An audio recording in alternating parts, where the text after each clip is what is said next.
नमस्कार, मैं हूं आपके साथ अली मतर। बुलेटिन में सबसे पहले बात बिहार से तकरीबन 1,500 किलोमीटर दूर मचे सियासी घमासान की। तो आज पंजाब की सियासत में बड़ा उलटफेर देखने को मिला है, जिसके बाद कांग्रेस को लेकर कई सवाल उठ खड़े हुए हैं। पूरी रिपोर्ट देखिए, फिर खबर को समझेंगे। पंजाब की राजनीति में काफी दिनों से चल रहे घमासान के बीच आखिरकार कैप्टन अमरिंदर सिंह ने मुख्यमंत्री पद से इस्तीफा दे दिया। कैप्टन शनिवार को तकरीबन 4:30 बजे राजभवन पहुंचे और वहां पर राज्यपाल को अपना इस्तीफा सौंप दिया। मेरे ऊपर कोई एलिमेंट ऑफ डाउट है कि मैं चला नहीं सका या कोई बात हुई, पर आई फील ह्यूमिलिएटेड कि जिस तरीके से ये बात हुई है।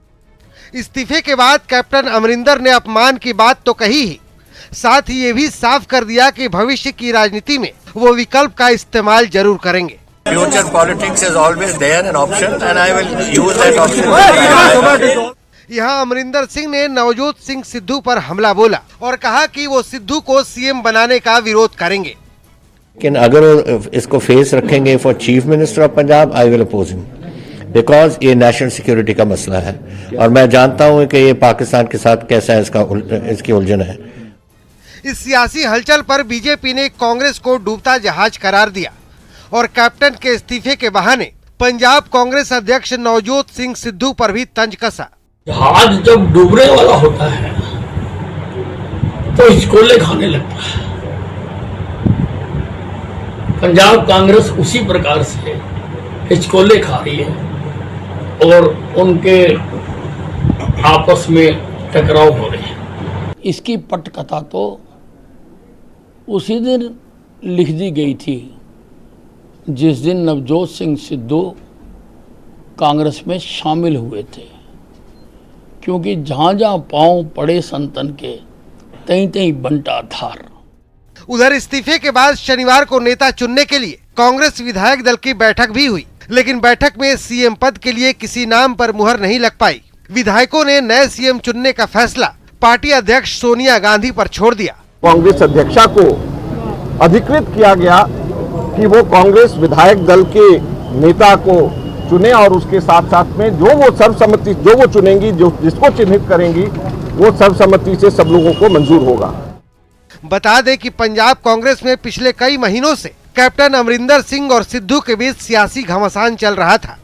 कुछ साल पहले सिद्धू ने नाराजगी के चलते मंत्री पद से इस्तीफा दे दिया था और बाद में पंजाब कांग्रेस के अध्यक्ष बन गए, लेकिन अब सियासी उलटफेर में कैप्टन को अपनी कुर्सी से हाथ धोना पड़ गया। Bureau report, news 18 network. और चलिए अब यह समझने की कोशिश करते हैं कि इस्तीफे के बाद कैप्टन के सामने विकल्प क्या हैं और पंजाब की सियासत किस करवट ले सकती है।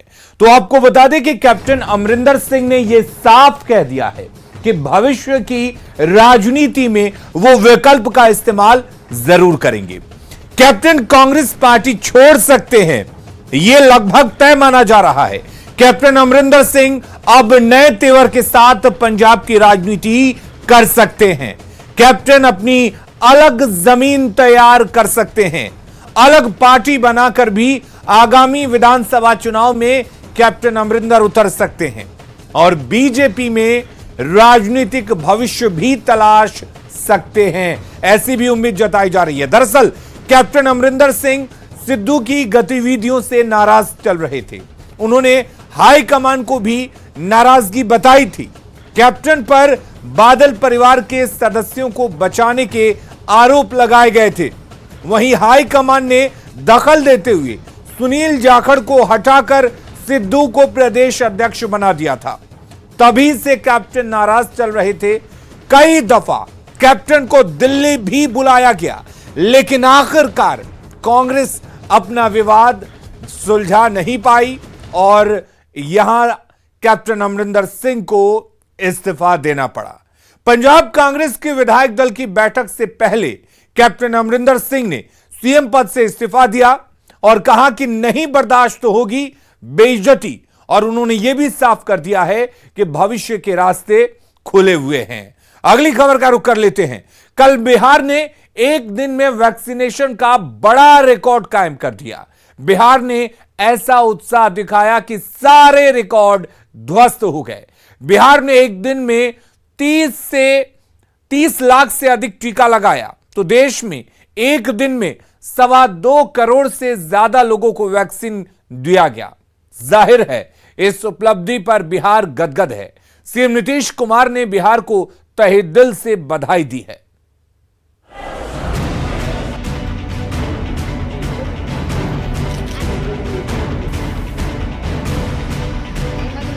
17 सितंबर यानी पीएम मोदी के जन्मदिन पर बिहार ने वैक्सीनेशन को लेकर ऐसा उत्साह दिखाया कि महा रिकॉर्ड बन गया। ये रिकॉर्ड क्यों बना, कैसे बना, इन सारे सवालों के जवाब इस तस्वीर में मिल जाते हैं। ये तस्वीर पूर्वी चंपारण के बभनौली गांव की है, जहां बारिश के बीच छाता लेकर लोग वैक्सीन लगाने पहुंचे। बड़ी संख्या में महिलाओं की भागीदारी ने वैक्सीनेशन को नया आयाम दे दिया और बिहार ने एक दिन में 30,67,918 लोगों को वैक्सीनेट कर इतिहास रच दिया। बिहार की इस उपलब्धि पर सीएम नीतीश कुमार बेहद गदगद हैं। सीएम नीतीश कुमार ने ट्वीट कर लिखा है कि 17 सितंबर को आयोजित कोविड टीकाकरण महाअभियान के तहत अब तक के आंकड़ों के अनुसार 30,67,918 लोगों का टीकाकरण कर बिहार ने नया स्वर्णिम अध्याय लिखा है तथा देश में बिहार प्रथम स्थान पर है।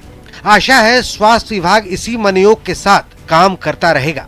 कोविड टीकाकरण महाअभियान के तहत बिहार में रिकॉर्ड टीकाकरण के लिए बिहार वासियों को बधाई।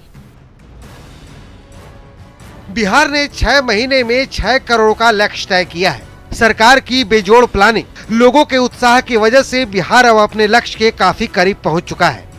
3 महीने में ही बिहार में 4 करोड़ 96 लाख से अधिक लोगों का टीकाकरण हो चुका है, जो कि एक बड़ी उपलब्धि है। आज की तारीख में हम 4 करोड़ 96 लाख के आंकड़े को पार कर चुके हैं और इस महीने के अंत तक ही 5.5 करोड़ के आंकड़े को हम पार कर जाएंगे और 3 महीना अभी बचा हुआ है।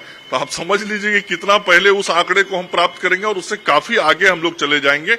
और भारत की सरकार का लगातार सहयोग मिल रहा है और भारत की सरकार से पर्याप्त मात्रा में टीका भी बिहार को उपलब्ध कराया जा रहा है। जाहिर तौर पर बेहतर प्लानिंग ने 30 लाख के टारगेट को आसानी से पूरा कर लिया। टीकाकरण के लिए 17,000 सेंटर बनाए गए थे और 50,000 से ज्यादा स्वास्थ्य कर्मियों को लगाया गया था। न्यूज 18 के लिए पटना से रजनीश कुमार की रिपोर्ट।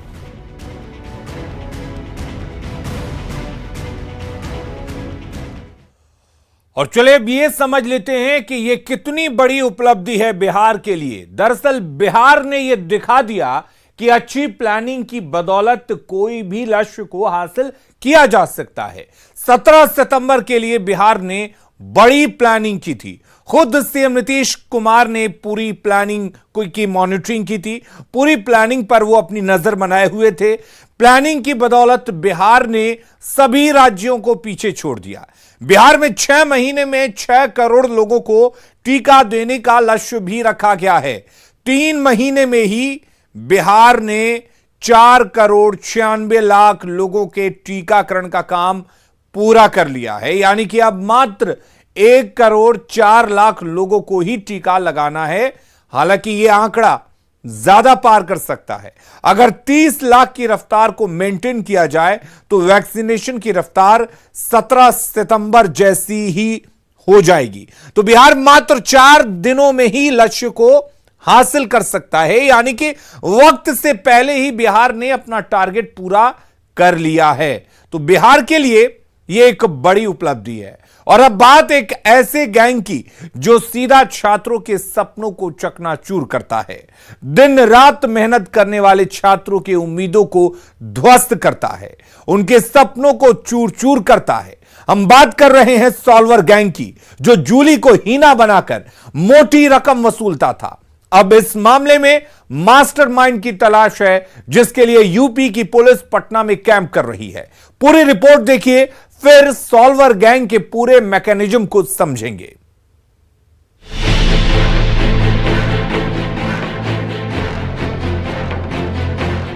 नीट परीक्षा में पकड़े गए सॉल्वर गैंग से जैसे जैसे पूछताछ आगे बढ़ रही है, वैसे वैसे नए नए खुलासे हो रहे हैं। नए खुलासों से हड़कंप मचा हुआ है।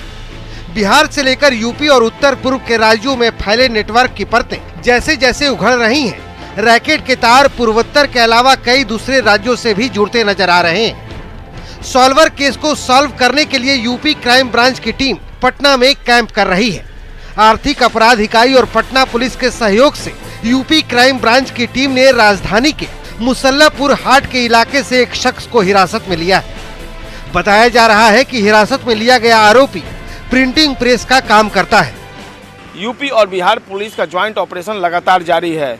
इन दिनों यूपी पुलिस बिहार दौरे पर है और इस मामले में यूपी और बिहार पुलिस ने एक शख्स को राजधानी पटना के मुसल्लापुर हाट इलाके से हिरासत में लिया है।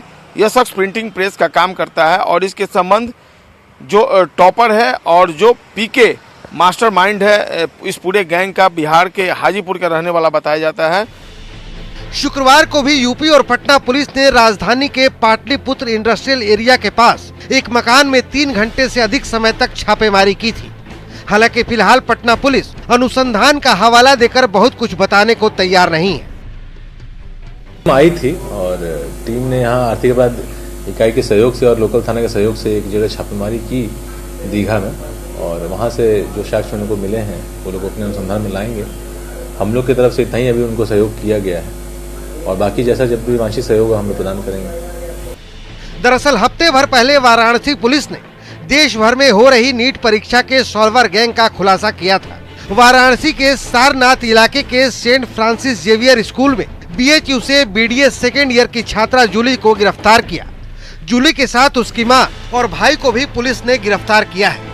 पूछताछ में पता चला है कि 5 लाख रुपए के एवज में जूली को त्रिपुरा की रहने वाली हिना विश्वास की जगह नीट परीक्षा में बैठाया गया था। पटना से न्यूज 18 के लिए संजय कुमार की रिपोर्ट। चलिए अब ये जान लेते हैं कि आखिर ये जूली कौन है और ये पूरा गैंग किस तरह से काम करता है। दरअसल पकड़ी गई जूली BHU में डेंटल साइंस की सेकेंड ईयर की छात्रा है। आरोपी जूली पढ़ने में काफी तेज है। जूली ने पूरे सेमेस्टर में टॉप भी किया है। मतलब ये कि जूली एक काबिल छात्रा है, लेकिन पैसे की लालच ने जूली को जेल पहुंचा दिया। महज 5 लाख रुपए की खातिर जूली ने करियर को दांव पर लगा दिया और इन सब के पीछे शातिर गैंग काम कर रहा है। सॉल्वर गैंग के तार कई राज्यों में फैले हुए हैं। सॉल्वर गैंग में 3 टीमें काम करती थी। सॉल्वर गैंग बड़े ही शातिराना तरीके से छात्रों को अपने जाल में पहले फंसाता है। सॉल्वर गैंग की 3 टीमें काम करती हैं। पहली टीम मेडिकल कॉलेज में पढ़ रहे ऐसे छात्रों की लिस्ट बनाती थी जो बीते साल यानी कि पिछले साल नीट परीक्षाओं में अच्छे नंबर से पास हुए हों, इसके साथ ही आर्थिक रूप से वो कमजोर भी हों। दूसरी टीम ऐसे बच्चों को चुनकर डेटाबेस तैयार करती थी जो पैसे दे सकते थे लेकिन एग्जाम क्लियर नहीं कर सकते थे। और तीसरी टीम सॉल्वर बनने को तैयार हुए MBBS और BDS स्टूडेंट्स यानी सॉल्वर कैंडिडेट्स और असली कैंडिडेट्स की फोटो को एडिट कर एक नई फोटो बनाती थी जो एडमिट कार्ड पर लगा दी जाती थी। कुल मिलाकर यूं कहें कि सुनियोजित तरीके से पूरा का पूरा यह नेक्सस काम कर रहा था जो अब पुलिस के हत्थे चढ़ चुका है। अब बात झारखंड के लातेहार की, जहां दर्दनाक हादसे में 7 लड़कियों की मौत हो गई। कर्माडाल विसर्जन के दौरान लड़कियां गड्ढे में डूब गईं, जिससे कर्मा पूजा की खुशियां मातम में बदल गईं। मातम में बदली कर्मा की खुशी। कर्माडाल विसर्जन के दौरान हादसा, गड्ढे में डूबने से 7 लड़कियों की मौत। लातेहार में कर्मा पूजा की खुशी मातम में बदल गई। बालूमाथ के शेरेगाड़ा के मंडी टोला में कर्माडाल विसर्जन के दौरान डूबने से 7 लड़कियों की मौत हो गई। मृतकों में 3 सगी बहनें शामिल हैं। बताया जाता है कि रेलवे का निर्माण कार्य कर रही कंपनी ने गड्ढा खोद रखा था जिसमें बरसात का पानी भरा था। उसी गड्ढे में लड़कियां कर्माडाल का विसर्जन करने गई थी, जहां विसर्जन के वक्त एक लड़की डूबने लगी इसी दौरान दूसरे को बचाने के चक्कर में एक एक कर 7 लड़कियां गड्ढे में डूब गई। गड्ढे में पानी के साथ कीचड़ भरा था, जिसके कारण लड़कियां बाहर नहीं निकल सकी। पहले एक बच्ची डूबी, इसके बाद उसको बचाने के क्रम में 6 बच्चियां और डूब गईं। 5 जो है उनका मृत्यु जो है स्थल पर ही हो गया था। 2 लोगों को अस्पताल में प्रारंभिक चिकित्सा कोशिश किया गया जान बचाने का, लेकिन दुखद रहा कि किसी को हम लोग बचा नहीं सके। तो उनका हम लोगों ने अविलंब जो है अंतपरीक्षण वगैरह सब कराया जा रहा है, और जो सरकारी प्रावधान है मुआवजा का उसको हम लोग अविलंब जो है उनको देंगे। सभी मृत लड़कियों की उम्र 10 से 20 साल के बीच है। मृतकों में 18 साल की रेखा कुमारी, 8 साल की लक्ष्मी कुमारी, 11 साल की रीना कुमारी शामिल। ये तीनों सगी बहनें थीं। इसके अलावा 8 साल की मीना कुमारी, 15 साल की पिंकी कुमारी, 7 साल की सुषमा कुमारी और 17 साल की सुनीता कुमारी के नाम भी शामिल हैं। घटना के बाद गुस्साए ग्रामीणों ने बालूमाथ चौक को जाम कर दिया। ये लोग मुआवजे की मांग कर रहे थे। मुख्यमंत्री हेमंत सोरेन और पूर्व सीएम रघुवर दास ने इस घटना पर दुख जताया है। न्यूज 18 के लिए लातेहार से संजय भारती की रिपोर्ट।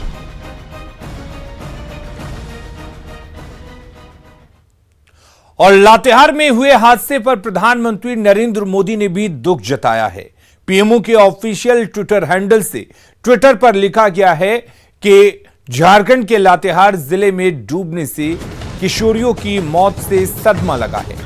दुख के इस घड़ी में शोक संतप्त परिवारों की प्रति संवेदना। और उधर बिहार के नालंदा के लक्ष्मी बीघा गांव में मूर्ति विसर्जन के दौरान 3 बच्चों की डूबकर मौत हो गई। मूर्ति विसर्जन के दौरान गांव के 5 बच्चे नदी में गिर गए थे। ग्रामीणों ने डूब रहे बच्चों को बचा लिया, लेकिन 3 को नहीं बचाया जा सका। बताया जा रहा है कि विसर्जन के दौरान पैर फिसलने से बच्चे नदी में गिर गए और यह हादसा हो गया। नदी से बच्चों का शव बाहर निकालने के बाद गांव में मातम पसरा हुआ है। और चलिए अब आपको यह बता दें कि यह जो हादसा हुआ है वो कितना दर्दनाक है। दरअसल अगर सिर्फ आज की बात करें तो 10 बच्चों की डूबने से मौत हो गई। हाल के दिनों में बिहार झारखंड में नदी, तालाब या जलाशयों में बच्चों के डूबने की खबरें आ रही हैं। ज्यादातर मामलों में लापरवाही सामने आ रही है। देखा जा रहा है कि परिजन बच्चों को अकेला छोड़ देते हैं। न्यूज 18 अपने दर्शकों से अपील करता है कि अपने बच्चों पर नजर रखें, उन्हें नहाने के लिए अकेले जलाशयों में ना जाने दें। अगर कोई पर्व या त्योहार है तो जलाशय में जाना जरूरी है तो अभिभावक बच्चों के साथ जरूर जाएं। अगर अभिभावक पहले से सचेत रहेंगे तो असमय मौत के इस तरह के मामलों को हम रोक सकते हैं। यानी कि सावधानी रखने की जरूरत है, अपने बच्चों पर नजर रखने की जरूरत है ताकि इस तरह के हादसे सामने ना आए। बढ़ेंगे आगे। 148 दिन बाद देवघर के बाबा बैद्यनाथ मंदिर का पट श्रद्धालुओं के लिए खुल गया है। सुबह 6 बजे से शाम 4 बजे तक मंदिर में भक्तों को प्रवेश मिलेगा। हर दिन 10 घंटे तक मंदिर का पट खुलेगा। मंदिर में आने वाले भक्तों को कोरोना की गाइडलाइन का पालन करना होगा। 148 दिन बाद देवघर के बाबा बैद्यनाथ मंदिर का पट श्रद्धालुओं के लिए खुल गया है। सुबह 6 से शाम 4 बजे तक मंदिर में भक्तों को प्रवेश मिलेगा। हर दिन 10 घंटे तक मंदिर का पट खुलेगा। प्रति घंटे 100 श्रद्धालुओं को जलार्पण करने की अनुमति मिलेगी। वहीं बिना ई पास के बाबा मंदिर में श्रद्धालुओं को प्रवेश नहीं मिलेगा। भगवान भोलेनाथ के दर्शन को लेकर ऑनलाइन रजिस्ट्रेशन शुरू हो गया है। श्रद्धालु झारखंडदर्शन.निक पर रजिस्ट्रेशन करा सकते हैं। हालांकि 18 साल से कम उम्र के लोगों को अब भी भगवान के दर्शन के लिए इंतजार करना पड़ेगा। सरकार ने 18 साल के कम उम्र के लोगों को मंदिर में प्रवेश करने की इजाजत नहीं दी है। वहीं मंदिर में आने वाले भक्तों को कोरोना के गाइडलाइन का पालन करना होगा। मास्क और सामाजिक दूरी का ख्याल रखना जरूरी है। 4 दिन पहले ही सरकार ने धार्मिक स्थलों को खोलने की मंजूरी दी थी।